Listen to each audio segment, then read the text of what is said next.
Ah, Do you want us to start? yeah. Okay, great. Hi everyone. Hello. Welcome to the last session of what has been an amazing conference. It's been so fantastic to be here to meet everybody, and we have got an amazing session to send you out on as well. So we're here today to talk about building digital capacity. I'm very, very pleased to be joined by Mark Surman, who's Executive Director of Mozilla. And my name is Josie Fraser. I'm an educational technologist. Thank you, Josie. Before I kind of take you into the session, how many people feel like they've been sitting for 2 days? Just a little poll. The rest of you haven't been sitting for 2 days. Okay, well, we're going to try to get you to not sit for this last session. So I know when I've been sitting for 2 days, it's a little intense. And so we will explain this exciting piece of technology on the floor momentarily. But before we do that, just to set up our conversation, both of us are passionate about the idea of digital literacy. If you saw my talk this morning, I said a little bit more about that.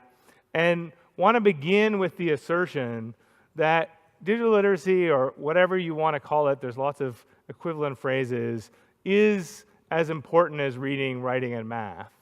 And that we're at an era, especially if you saw the end of Philip's talk, where understanding how the digital world works is actually tremendously important, not only in terms of learning, in terms of work, but also as a citizen. So we want to explore some of those themes together over the course of the next hour. But maybe you want to say a little bit about why it matters to you.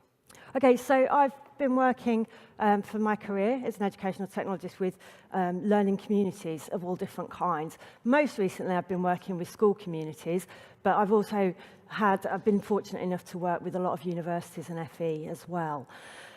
I'm very passionate about how we ensure that the communities and the learning opportunities that we provide for our young people and for learners in general actually equip them to cope and thrive and survive in the world. As you said, there is, within digital societies, there's a basic level of digital literacy that you actually need to navigate the world around you and to get the most out of the world around you. And not just so that you can actually access the resources and the opportunities that are available to you, but so you can actually create those opportunities, make connections, build communities, and go forward. I believe that we really need to support every single learner in relation to that, and make sure that we're not disadvantaging learners by providing an education that doesn't recognise the critical role that digital literacy now plays. I couldn't agree more. I would just add that for me, and I think for Mozilla, there's a piece that really is also about how big the stakes are, that we look at digital literacy for absolutely everyone. And a bit of why we have started to talk about digital literacy as a core part of what we talk about as internet health and a core priority of Mozilla is that, at the root of our mission is this idea that we can shape the digital society to have the kind of values that the internet was founded on, something open and something that belongs to all of us. And that, the mythology and actually the truth of Firefox, I wasn't there at the time, so I can make grand statements of being impressed by the people who founded Mozilla, is that it was able, with a software product, to shift the balance from Microsoft trying to take over the internet and pull it into Windows to bringing the web back as a universal platform for computing.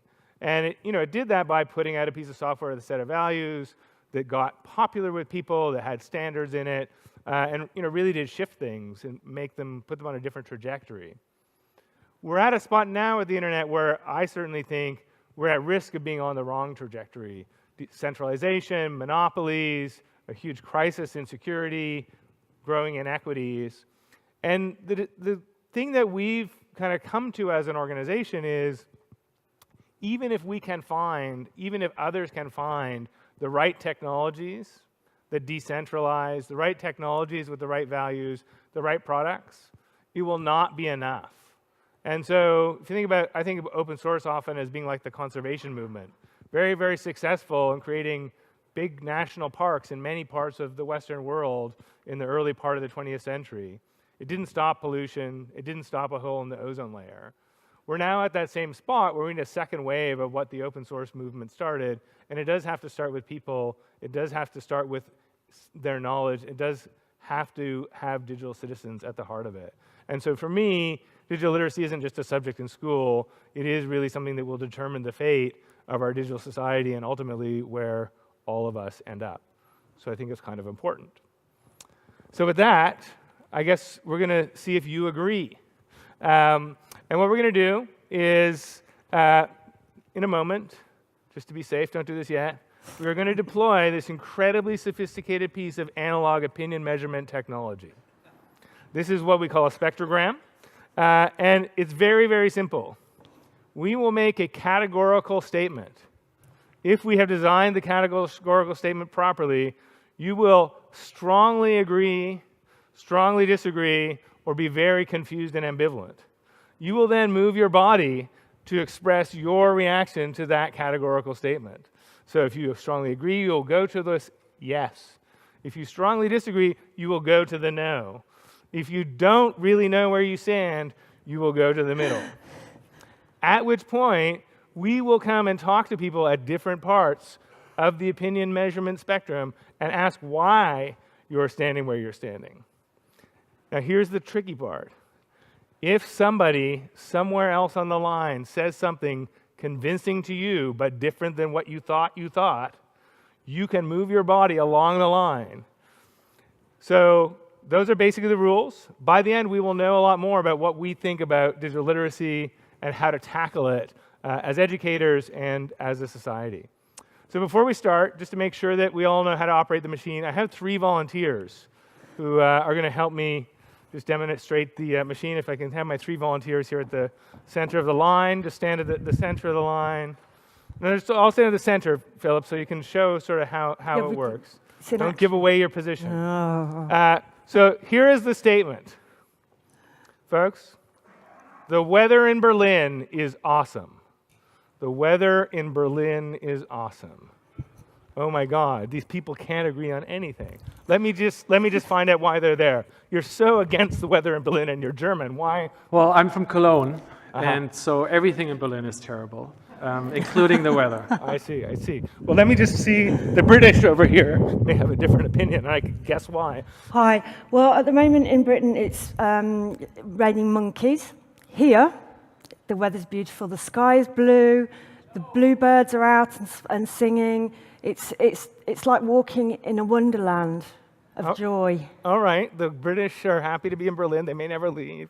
Now you can't. Well, you're a little towards yes. Yes, because it's not 25 degrees constantly, but it's also not too much in minuses.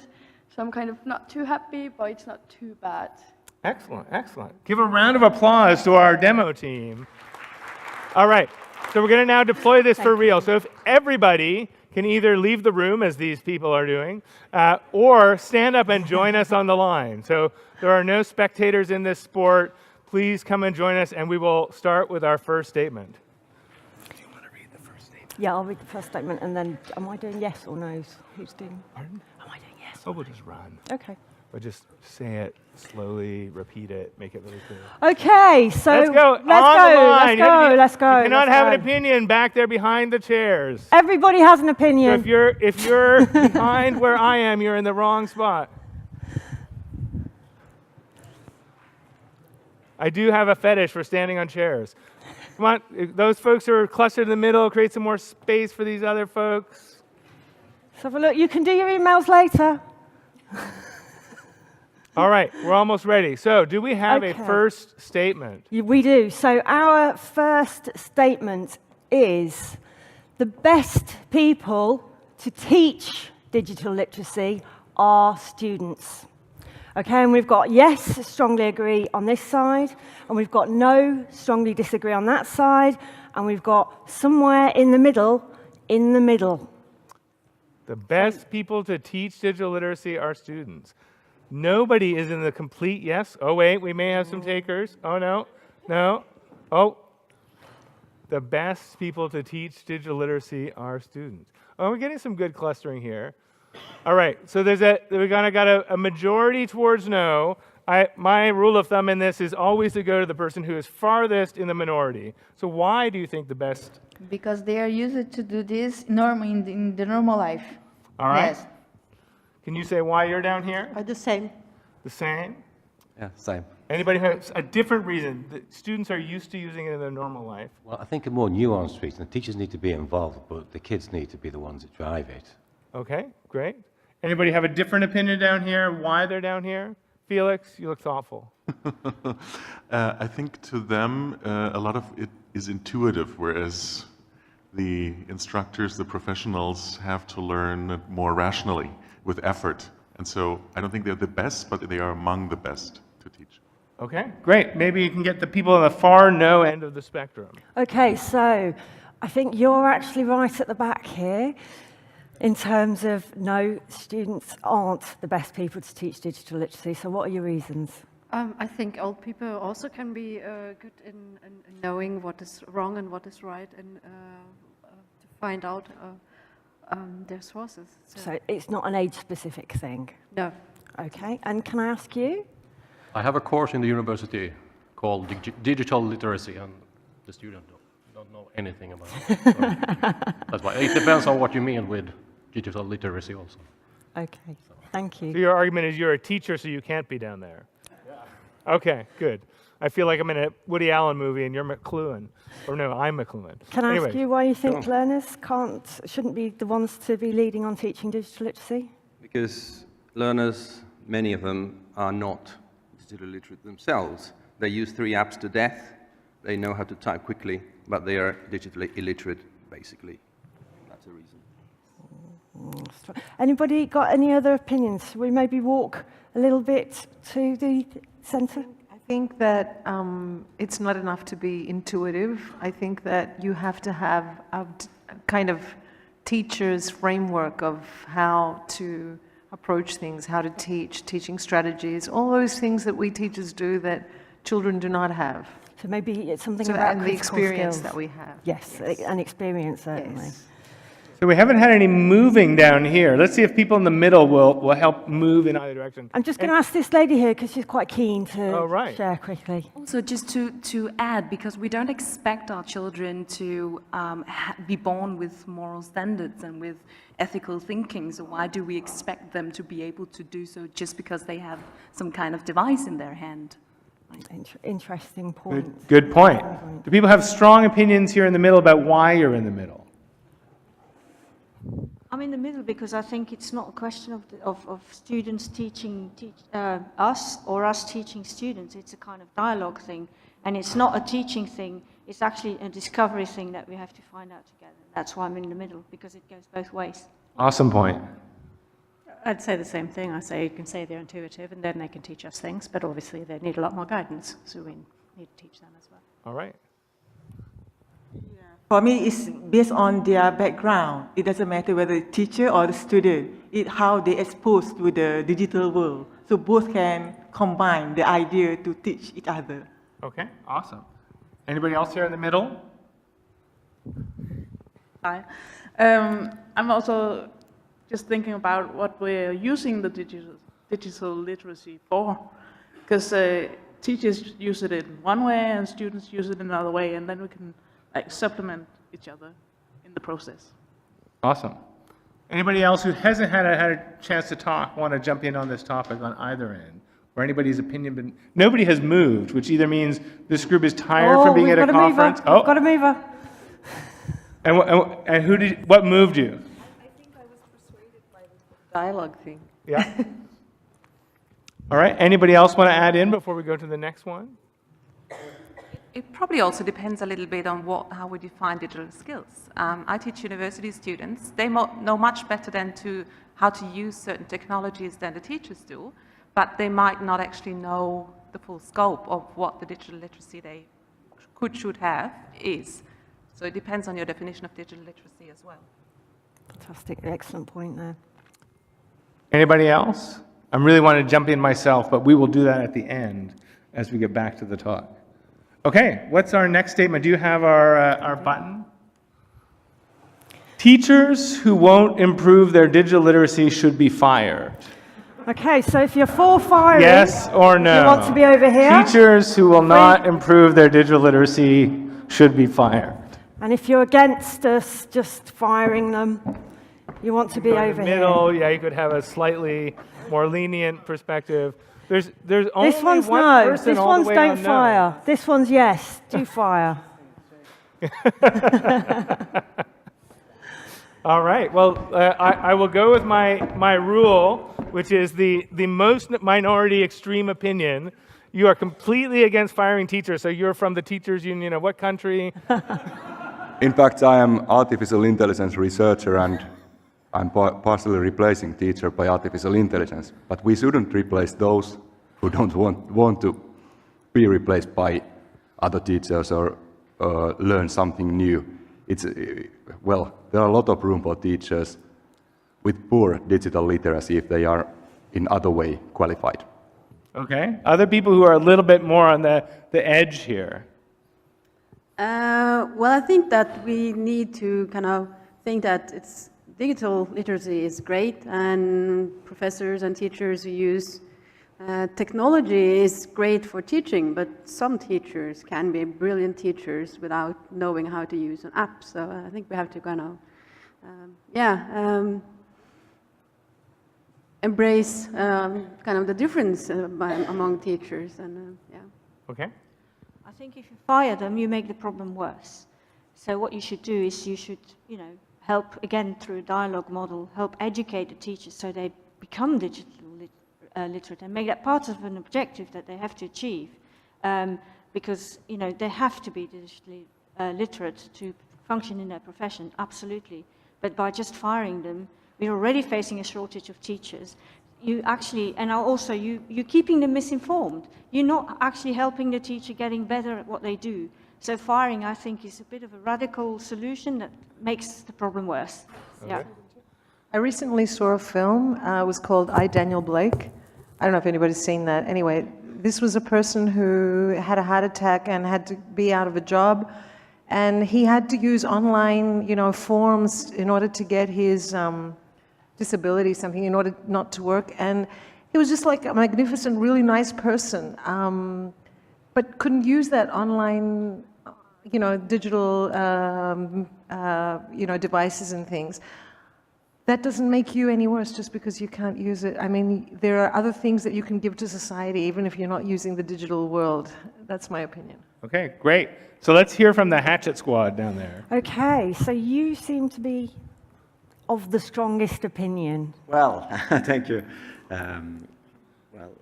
I think I agree about embracing all kind of things. If you are a psychologist, you don't necessarily need to learn so much about digital We can't hear you. Well, yes, I think I agree about the lady that said that we have to embrace all kind of difference.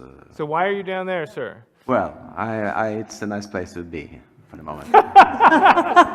You just like firing people. Yes, yes. Okay. Can I ask you why you're down this side? I'm not going to go for any nuanced argument at all. So I think we're preparing children for their future, not our future. Their future is digital. You need to get digital in order to prepare them for their future. Okay, very, very straight, clean-lined argument. A few more down there. Okay, if I look at for that word, it just improve. It doesn't mean that you have to be expert. So at least you should know something about the digital literacy to improve your knowledge. So maybe that's more about sacking them if they're not prepared to learn on the job. Yeah, sure, it is a continuous learning. It is a future need. So at least you have some sort of information regarding literature literacy. It doesn't mean you have to be expert in that area.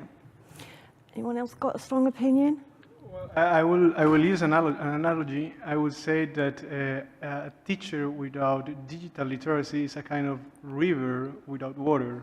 You cannot have trees in a forest where there is no river, and it is a consequence at the end that they will end paying because, as he said, the digital is the future, and they cannot afford not having this. All right, let's find some folks here in the middle. You, sir, ignoring us on your smartphone. Oh, yeah. Either of you. Why do you stand in the middle? Because we don't know the answer. Oh, good. Sir. Well, I think that teachers who won't improve the digital literacy should be fired. Well, then why are you not down there? Well, I thought that this was the No, line this is the of, middle. This is your equivocating. If you have a strong opinion, move your body down there. Anybody else in the middle before we go to our last question? Yeah. I think it depends a lot on how you phrased it. You phrased it that they should be fired. I think teachers should absolutely be encouraged to improve their digital literacy, but to say they should be fired is a zero-sum game. Yeah. So more the design carrot, of the exercise. More carrot, less stick. That's why I'm here. Anybody else down here in the middle? Oh, we got some three quarters of the way. Right. I guess it's a question of students or teachers who don't want to make the effort to improve. Why is it they don't want to make that effort? Is it fear? Is it because they're not supported? Because if there's a support system, if there's a welcoming environment, there's no reason really for them not to want to at least improve. Good point. I think we'll pick on that from some of what you've done in your past work. Definitely. I think it's important to define the digital literacy because a lot of the points here are some understand it as the functional thing. How does this app function? But understanding the concept and the consequences and the ethical issues is another thing. And in that sense, you can have really old and wise teachers who don't use any technological devices themselves that can still teach the students a lot. Okay, great. Sir. There was another session that was saying AI will replace all the teachers. So anyway, like whether you improve or not, it can be fired anyway. So you're in the middle because it doesn't matter. Yeah. All right. But don't you think the teachers should be organizing the anti-robot army? Okay, one more on this. Anybody else? Okay. Sir. I think there's a problem with literacy here. There's also a conceptual literacy that we seem to be avoiding here, and it's pointless being digitally literate if you're conceptually less literate. And I think I work with young people, and that's definitely noticeable. That someone needs to teach them to think and reason, weigh up evidence, be more reasonable people, and that's where that will be provided by the teachers, not by other young people. Yeah. Okay. Great. So let's go to our last one. Do you have the clicker still? Do you want to read it? Governments should allocate as much funding for digital literacy as they do for maths.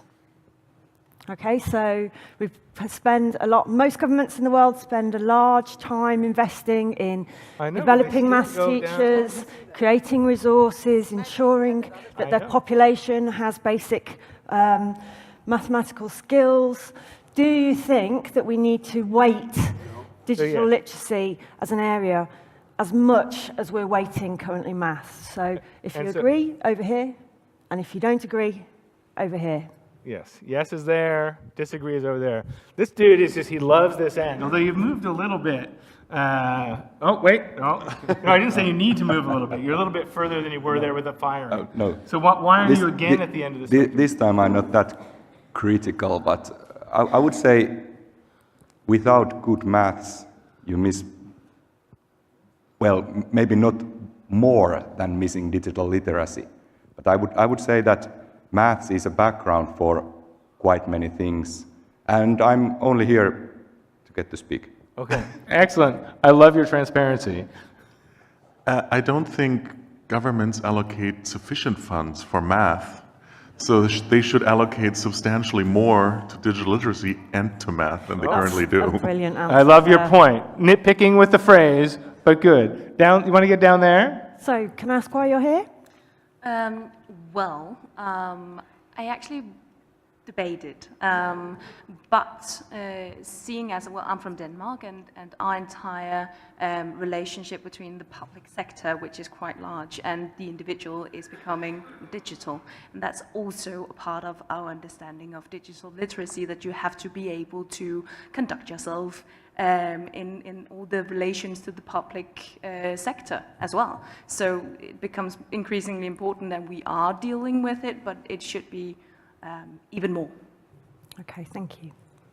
I was going to say that the statement does not imply that if you're going to fund digital literacy more means that you're going to, not fund the math. I'm just saying that both of them should be funded equally. And in fact, the digital literacy is the fourth R, or whatever you want to call it. Thank you very much. Anybody in the middle here? I Not actually quite think the middle. not quite the middle. Yeah, but picking up the argument, I think digital literacy needs much more funding now because we have to retrofit. It's not just teaching new teachers how to teach those skills, but it's about educating all the educators that we have in positions now to be able to teach it. So I think it needs much more funding as an incentive and a, sort of push forward now. So you're on this way because you're more than math as opposed to, okay, interesting. I think it's a quite silly question, because why is it only digital literacy and math? Why is it not education in total that should be allocated and funded more? Because that is our future. So I'm in the middle because I don't agree with the question. That happens every time we do this exercise. Anybody else in the middle? Philip. Well, I think I struggle a little bit with the split between digital literacy and math, because I don't know if it makes sense to put them into two different buckets. Maybe there are ways of learning both of them together in some new way where we don't have to take a digital literacy class and then we go to math class. But both should be funded equally. All right. Anybody else? Well, I'm here in the middle. Anybody on that end? The bald man with the beard always have opinions. I think we shouldn't emphasize, it's a false dichotomy, because I think we need to know a bit of maths, but certainly not as much maths as we have. Digital literacy shouldn't take primacy over other things that should become more naturalistic as part of other subjects. But I'd like to throw in, especially after the reference to Daniel Blake, real life literacy. So I'd like to think that digital literacy and maths shouldn't even, which are both, one's very abstract, one's very much about immediate problem solving. We should have authentic real life literacy as well. All right, cool. Do you have anybody more on your end? They're slightly shy on my end. All right. Well, this was meant to be the last question. I do have a potential bonus question that we'll be very brief on, which is, how many people were here during the end of Philip's talk when we had Donald Trump up on the screen? Just a show of hands. No? Okay. Well, so I'm going to take that as enough and say, well, I'll just actually say the statement is digital literacy is dramatically more important now than it was a year ago or a month ago. Strongly agree or strongly disagree. Digital literacy is more important now, dramatically more important now than it was a year ago or a month ago. So have things radically changed over the last year in terms of how critical it is now to have basic or even more advanced digital literacy skills? Oh, you've got Nobody thinks it's the same. Oh, no, the same people. So kind of no in the means middle. it hasn't changed at all. So this means it's changed a little, and this means it's changed a lot. Yeah. Okay. Digital literacy is dramatically more important now than it was a month ago. So if you think this is just a little more important. It's just a lot more important. More important. Exactly the same as it was a year ago. So if you think the global political shift has impacted on how important digital literacy is for people, you want to be over here. If you think actually the landscape is pretty much the same and digital literacy is as important as it was a year ago, you want to be over here. And if not, you're in the middle. Okay. Do you want to do the no end? Yeah. Because I've been always down there with the no Okay, end. so Mr. No. I think it's equally important. It's just now it's visible that it's important. It was just as important a year ago, 2 years ago, 4 years ago, but now we just know how important it was and is. So it's not more important, it's just visible. It's a good answer. Has anybody got a slightly different answer to that one? I think it just, if you think that Brexit, for example, was bad, then now you think, oh, the digital literacy was so important because now, something bad happened. So it depends on your political views. I mean, for people who support Brexit, they think that, yeah, everybody was literate and did the right choice. Those people also support less digital literacy, but. So we're standing next to each other, but I totally disagree with you. Because I think the digital literacy is about people making informed decisions. And if they make an informed decision, for the Brexit, then that's fine, but they shouldn't make that decision because they're not informed. And how do we know? How do we know if they were informed or not? Good question, but in the US, there are a lot, maybe that's a more clear-cut case, but there are lots of questions about basic science, and you can ask people about their beliefs, and it's obvious that the factual answers are not correct. So let's try down here. You, again, are down at this extreme end. You think it's more important than it was? Well, I completely agree with what the first gentleman said, but I would like to add, though nothing has changed, it has become so evident, more evident than ever, how important, especially critical thinking, which is one of the very important skills within digital literacy, has become. I think it's yeah. Well, so although I agree and nothing has changed, it has become evident that it has to be addressed. Great, thank you. I'm going to say that it's just that it has bubbled to the surface more than ever that we do need it. I mean, it may have been the same, I don't know, but there's a lot of evidence that it certainly is needed. So I would go on with the statement. Cool. Anybody got a different answer at this end? Just to kind of add on that, I was thinking more about the increase in fake news. So that's kind of why I'm more on this end, and that has particularly been in the last month or so. Great. Anybody else down here? Yes, please. I think the fact that a year ago, even though it may have been accurate to say we were in a post-truth society, the fact that people are willing to accept the expression post-truth nowadays points towards a need for digital literacy. Awesome. I think also pre these seismic events in the world, we had a lot of assumptions about how people thought about certain things. You assume that people could think in a certain way, and it sort of made us question our assumptions on how people actually deal with all this news. And awesome. Great. Any more down on that end? Do we want somebody from the middle? Would you like to voice your opinion? Your question was a bit too binary, because I think it's a much more holistic thing that needs to be looked at. Yes, I totally agree, we need the digital literacy skills, but actually they were as important yesterday as they are tomorrow and the day after and the day after. But actually, unless they're being considered in a more overall and a holistic way, there's maybe no point about talking about them. Yep. So I think we'll wrap up from this phase of the conversation. Give yourselves a huge round of applause.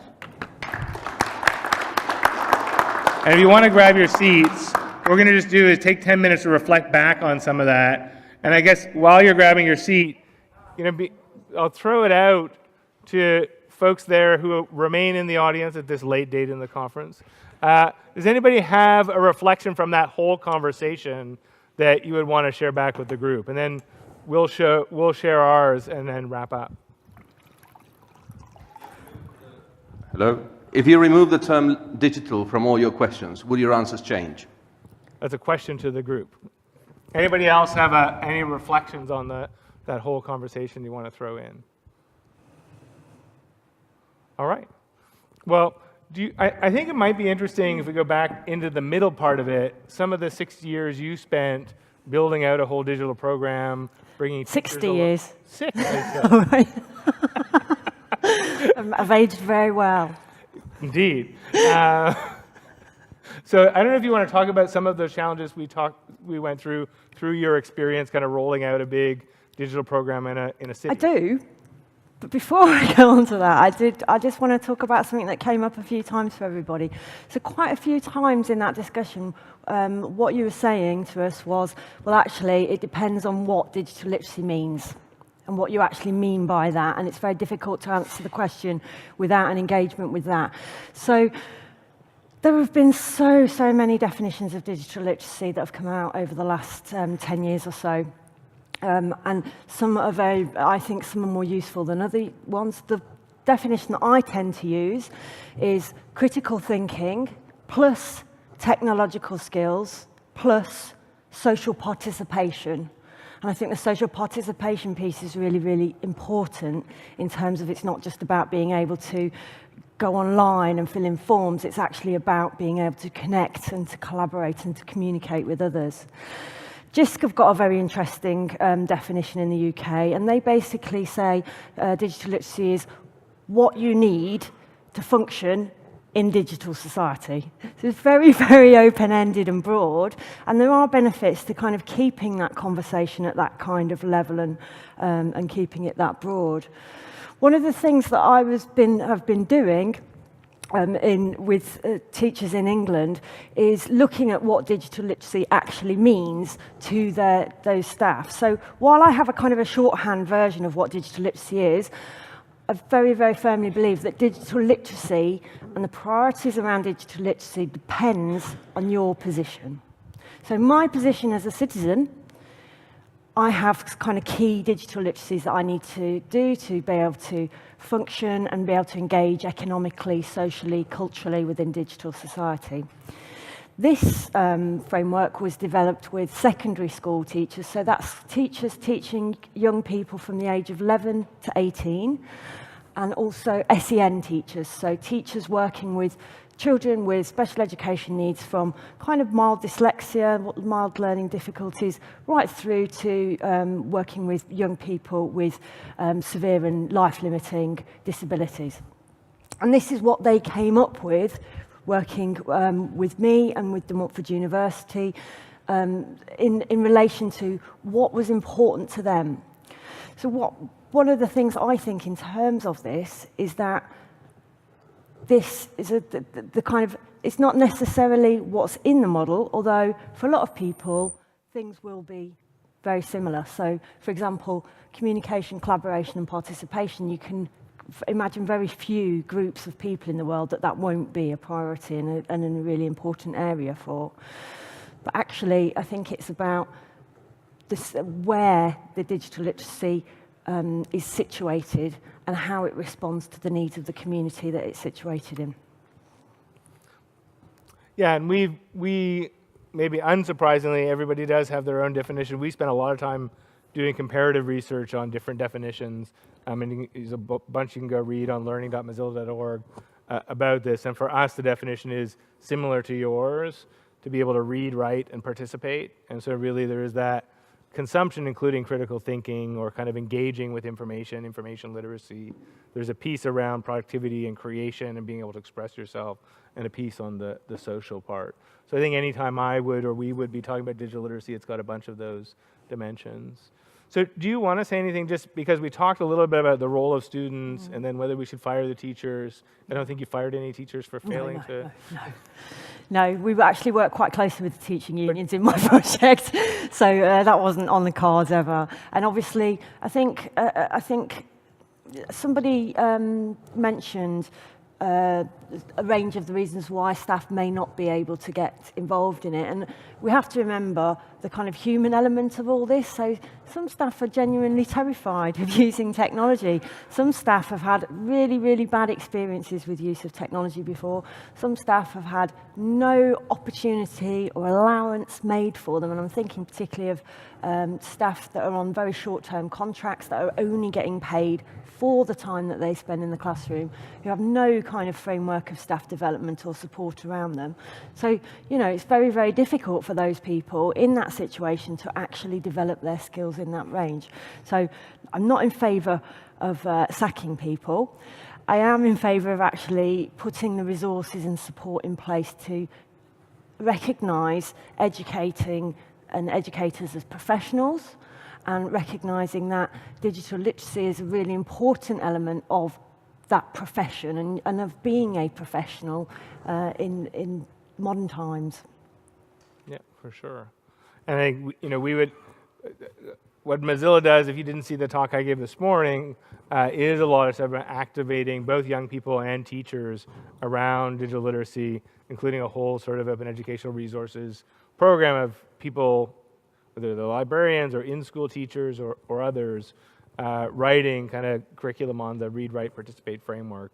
And a big part of it, I can't remember who it was that said it in the lineup, really is the idea of, certainly on the one hand, universal digital literacy, something that, you know, everybody needs to have, but on the other hand, really embedding it through all other subjects. And so, you know, certainly the approach that we've seen work, and it sounds like a lot of people in this room believe in as well, is digital literacy has to be just, you know, in the same way that writing or math are part of many other subjects.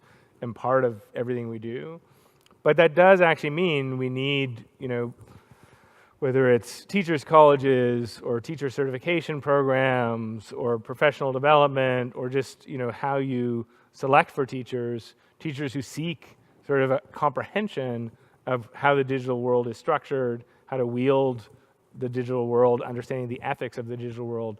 We need to actually start moving the ball in those things. And so I think one of the things for the next few years that will be a priority for us, I'm interested to work with others on, is how do you advance that thinking and that cause into into those streams, into professional education and into standards and expectations for teachers. So one of the things I think is really, really important to recognise is the fact that staff aren't all starting at the same place. They're starting at different places with different elements of literacies. And key to that is at scale and at distance, it's very easy to move people who are quite confident up to being super confident or are quite interested in these things, quite comfortable online. It's very easy to provide online information and support and resources and communities to move those people up in their skills and their confidence. What's not easy is to move those people that are at the very, very unconfident end, because they're the people that are not going to go online and read your nice worksheet and join the online community because they're already struggling with quite basic things. And that group of people actually are going to take a lot more resource and a lot more support to move up than the other groups. So I think what I'm saying is that we need to take a nuanced view that, yes, allows for people who are capable of taking advantage of that, but we also need to recognise that some people are not quite there yet too. Or decide that you just leave. Or we can just leave them there. And so because we had tried to kind of make this a more interactive session, and at least for me, I kind of this morning went through a lot more of the specifics of what we're working on. We decided to kind of do this bigger piece. Certainly, the things you guys expressed fit well with, I think, sort of how I work and how Mozilla works and what Josie's doing as well. The idea that there is a dialogue to be had in this. It's not about traditional pedagogy. It's not about teachers or students. The idea that we do need all teachers to move along at some level, and that there isn't resourcing going to digital literacy in the way that it needs to, that it needs to kind of be a mainstreamed subject. So that I would throw back out to you guys as we've got a last 5 or 10 minutes. Are there either additional things you want to add to the dialogue in terms of ways to advance that agenda, or ask of us in terms of the work that we do? And we do have the microphone boxes. Yeah, I'll take one over.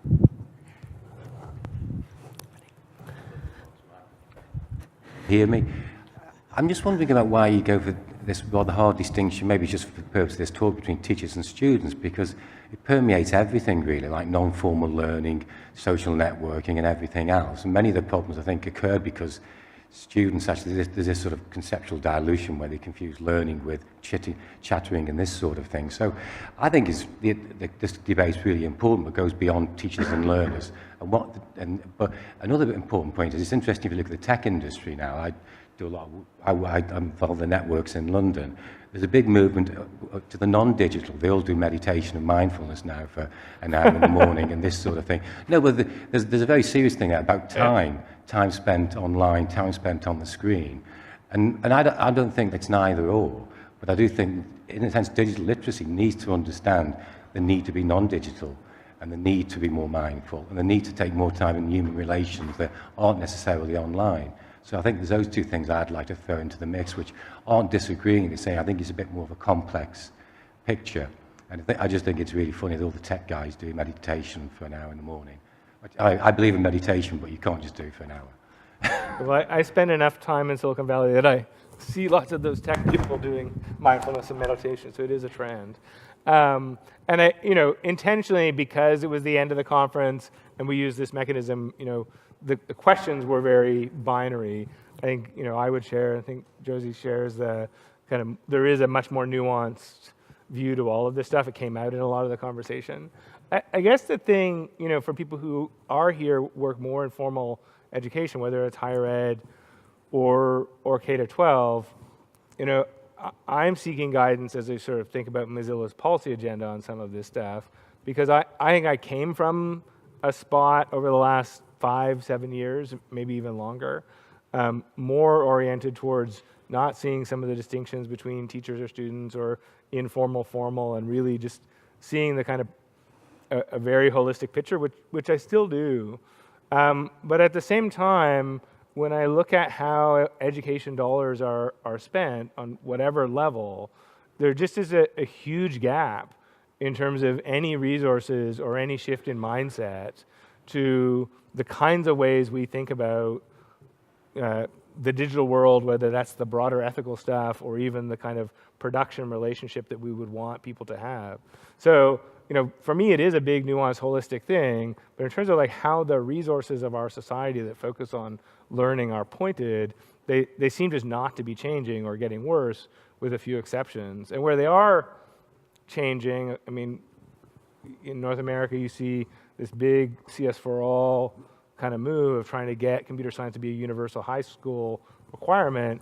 It's very, very much different than I think probably most people in this room would think, in that it's really about a loss leader to see who wants to become an engineer. It's not about citizens understanding the digital world or the ethical pieces. And so where resources are shifting in the education spending, they're towards a very narrow priest class of engineers and not towards digital citizenship. So I tend to throw out a little bit more of the teacher-learner schooly language, not because it's my primary interest or even Mozilla's, because I'm really worried that the resources just are not going to shift, and that the resources, as they don't shift, especially in places where we have public schools, if they don't shift, it will be those people who are self-motivated, self-selecting to computer science, have resources, who end up being the haves in society digitally, and we will actually create a bigger divide. So I tend, lots of problems with how education is funded and works, but I tend to push it in that direction because I think we are digging ourselves into a deeper and deeper pit as we either have the wrong conversation or fail to have a conversation at all. Just commenting, I'll comment on that quickly before we go over. I kind of agree and disagree. So yes, in terms of universal digital citizenship, there is obviously a baseline that we do need to really support, and we need to fund that support, because it is not acceptable to move services online and then not support people to use and access those services. It's completely unacceptable. So there is that piece, but then within the learner and the educator group, there is a huge amount of diversity, and the ways in which, for example, learners who are severely dyslexic or blind using and depend on technologies from more mainstream learners is very, very different, and their experience of the kinds of digital literacies that they're going to need to help them navigate the world and help them take control and ownership of their world are very, very different. And within I'm full of ambition for our educators.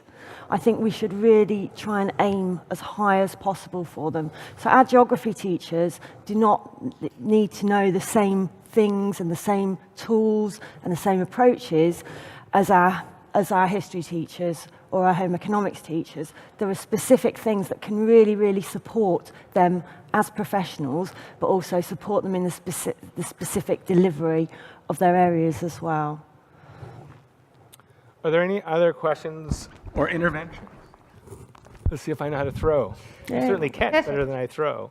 Hi, this is slightly off a tangent, but in talking about digital literacy, it seems to me part of it is about the user being more mindful and aware of what exactly they're doing online or digitally, and also on the topic of digital citizenship, how can we make sure that the digital citizens themselves are good citizens, however you might define them. And I was just thinking about how a lot of digital interfaces today are very much based on the dogma, don't make me think. I forget who wrote that, but we are taught to, well, those of us who do UX and interface, we're taught to design things so that the user doesn't have to think. It's all automatic. It's all kind of, inherent. Do you suppose we're at a point where we need to start designing interfaces that do make people think and not automatically be induced to click something? And how can we incorporate mindfulness into design? Can I answer that briefly first, and then I'll let you go for it. So, you nearly got him. Nearly, not quite. Next time. So I don't think that we should hijack the user experience and make it worse just to get people engaged in kind of thinking. I think actually the kind of critical thinking skills sit alongside those kind of things, and I don't think that they're necessarily linked or related. I think personally what's really important at the moment are the kinds of initiatives that are coming up, particularly looking at engaging with extremism and anti-extremism, where we're looking at how to support people in interrogating sources, in finding out whether what they're being told is actually factual, in actually taking a critical approach. And that to me is not to do with the actual presentation of facts. And what I also worry about is that you might have somebody who wants to tell you something terrible, but presenting it in a really nice way so that it'll be easy for you to understand, while we who want people to think more critically are making them wrestle to engage with things. So I'm going to take a slightly different opinion, which is I don't think we should break things and I don't think it's probably what you're suggesting, or make them worse. But there is actually a conversation we're having with a bunch of other tech companies. I probably will not succeed in this, trying to rally them around how do you actually have an expectation of UX people or product designers that they are building, to some degree, a more proactive, ethical user education into user interfaces. And right now, it's not that we just don't make people think. I mean, yes, maybe at the day-to-day decision-making level of being a UX designer, there is like reduced friction, and I think that makes sense. But we also do create all kinds of cues and basically mental maps of what is and isn't possible as we design products. And I think if you could get the biggest consumer tech companies and the phone companies working on moving the digital literacy bar in society, they can, and this is the thing I've been trying to make happen for a couple of years. I think we may get some progress on it. There are ways, whether they're through marketing, whether they're through UX design, a bunch of other things, that they could move the bar in society on digital literacy much faster than the school system ever could with huge amounts of money. So we didn't really talk about it here, think that designers and product companies have potentially a role. And it's as simple as, in a phone recharge shop in Kenya, having posters that explain some basic things about what people can do with their smartphone. We've done a bunch of ethnographic research, and other people do as well, where you'll walk up to somebody who's got their first smartphone in different parts of Africa or Asia. We've done studies in both. Other people have done similar studies. And you say, do you use the internet on that phone? And the response you'll get very, very often is, well, what's the internet? And so as we get to the 6 billion people who have smartphones or who have internet, like really their mental model of what's possible is often quite limited. And if you imagined, posters in phone recharge shops just saying, a little bit about what you can do on the internet, they'll probably sell more data, so there's an economic upside, but there's a chance for them to really help people have a different mental model of what's possible. And the same is true of design of consumer internet products. I mean, whatever is it called, Facebook Zero now, the free basics, the internet.org Facebook thing, that you get free internet access, but only for a certain set of websites in a lot of countries in the world. Certainly that is creating a mental model of the internet as 10 websites or 20 websites. I think it would be ethical of Facebook to build in education about what exists beyond those walls in the user experience. So I think there is a tremendous amount to be done in the place you're asking, and certainly hope that we can push it. The flip side, I do agree with the critical thinking piece, right? And I wanted to say this just in response to some of the stuff in that last spectrogram. It isn't just being critical about the actual information on the internet, although that is a clear thing. That's not new for digital literacy. Like, people do need to know what's bullshit and what's not. I think the other piece is some level of understanding of what's going on, which does go back to the UX kind of stuff. It's hard to imagine how we do this as a whole society, but really does feel important. And that, at the one level, I'm talking about people understanding, whether the key is green and red in their URL browser bar, and whether their banking information is safe. You obviously want those kind of things. But if you saw Alex's slide this morning on, that there was more Facebook traffic to fake news articles from Russian bots than to real news, like overall in the whole election. That is about not just being able to detect whether the information is bullshit, but understanding how the system is rigged or how the system works, which then does get back to product design.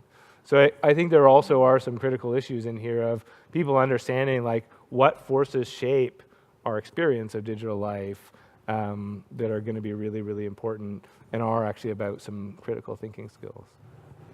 Okay, last man with the hand up, and then we're out of here. Oh, I was hoping you'd pass it on. And I can't aim. Yeah, so, on the internet, I can write anything I want, I can, read anything I want, join groups that believe whatever I want to believe, right? And those things, what? In most countries, yes. Yeah. And you would say that that is an advantage of the internet, like that is something that you would say is a plus, right? So, go ahead. I certainly wouldn't say that I certainly wouldn't want to say that I believe that there's somebody in every country who is the person who should judge what can and can't be viewed in that country. So yes, I think access to information and access to basically like the ideas really behind important. the internet is like openness and self-expression and all of that. So are you leading to another question, or is that? Yeah. Okay. That's why I didn't answer. Wasn't a question yet. Yeah. Because I think the answer is things are changing. Yeah, and don't you think that those things, they intrinsically create different opinions and different beliefs that a lot of people are not going to agree with? Because, like on the internet, it's not like before the internet where there were editors that, like more centralized control of information. Now the internet generates these things, but now, like it is partially also responsible for killing newspapers, for whether it's good or not, I don't know. But now we're saying, oh, but wait a second. Actually, it's become too free and self-expressive, like, oh, there's a Brexit, so, oh, stop, that is not the self-expression that we want. So what's the question part of it? Is like, are we being hypocrites? Is there too much freedom? Okay. Thank you. All right. Well, I can answer, are we being hypocrites? Thank you. Do you want to go first?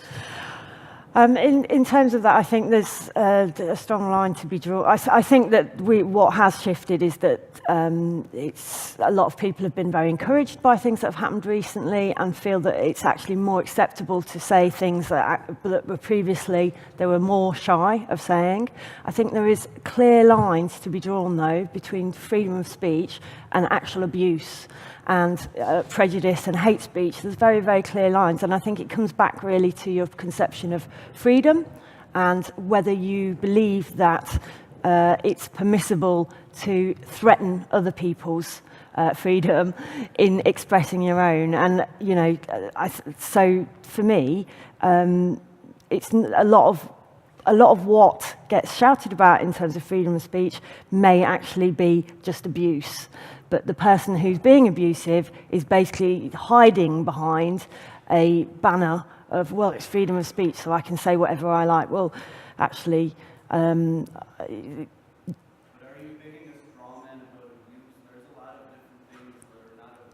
no, and that's what I'm. But I totally agree that we shouldn't, and that's why I think freedom is important, because people should have forums to be able to disagree with each other, and you should be able to disagree with people without those people being just banned for things. But I do believe that there are limits to, to that. If you're inciting racial hatred, then that's not about freedom of speech anymore. So I can see people jumping up to go, so I'm going to wrap us up. But I do love, are you a hypocrite, as the last question today. And I guess, I certainly would agree with what Josie said. I guess for me, it's why often I and Mozilla more broadly really are kind of talking more and more that we're at a pretty important inflection point with the internet, and we'll be at other ones. But we certainly believe in that, the internet is a system for free expression, as an open platform for everybody. And I think, at the same time, you get new problems that come with that. And so if you're a believer in democracy or openness on the internet or the free market or whatever, you still actually have to look at what the problems are that emerge. And so, whether it's Brexit or Trump or whatever, technical systems around, we have created a problem with filter bubbles that we now have to understand and look at, where the people who disagree with each other hide, and it's broken the function of democracy, whether you like those outcomes or not. Like, that's well documented now. So we've created a different problem. That doesn't mean that system of open and free expression isn't good. It means we actually have to say, okay, well, how do we manage a world of filter bubbles? But I think even more so, and it is why digital literacy matters for regular citizens, for our politicians, for our media, we've also created a situation where how the internet expresses itself is much more and more controlled by bots and people who have non-discursive interests and are just actually trying to mine attention. And that is like a real thing, and is not about free expression. It's actually about a bunch of other affects that come from the open system. Again, it's like up to us to understand those. If you just look at Walt Mossberg from the Wall Street Journal piece, the other day, Mark Zuckerberg can and should fix fake news. I mean, it's a part of the algorithm. It's not a part of people being stupid. All right. Well, thank you all for making it through this last session. Hopefully we entertained. You certainly engaged us in an interesting way. Thank you.